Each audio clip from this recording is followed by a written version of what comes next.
Un evento che ha provocato 6 miliardi e mezzo di euro di danni, questo è il nostro riscontro che abbiamo fatto anche ai fini del Fondo di solidarietà, e devo dire che il modello che è stato messo in piedi in questa regione ma anche nelle altre regioni ha consentito di intervenire efficacemente nella gestione dell'emergenza ma anche nel post-emergenza. Un grande lavoro quello svolto finora, l'ha definito il capo della Protezione Civile, che però si augura norme più facili e snelle per fare prevenzione e ripristinare le situazioni dopo le emergenze. Bisogna intervenire in prevenzione per poi limitare gli effetti al verificarsi dell'emergenza. Io vorrei investire molto di più in prevenzione e poi meno per ristorare i danni, perché è di tutta evidenza, lo sappiamo tutti, se noi mettiamo in sicurezza il nostro territorio poi gli eventi non hanno effetti così devastanti e non provocano neanche la perdita di vite umane. Il sistema messo in campo nel fronteggiare Vaia ha funzionato, evidenzia il capo dei Vigili del Fuoco, ma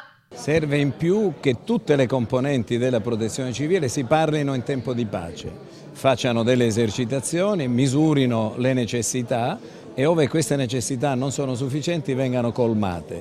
Quindi il sistema di Protezione Civile deve avere un piano e ciascuno nel piano deve svolgere il proprio ruolo.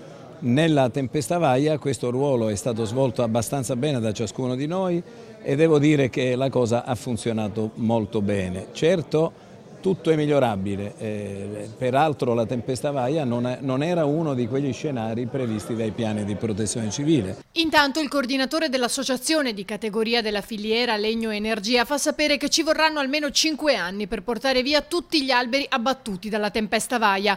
I tronchi, ha detto, sono talmente tanti che le aziende impegnate non possono fare di più. Il prezzo del legno è crollato. Meno male, conclude, che sono arrivati i cinesi che comprano i tronchi e fanno rialzare i prezzi.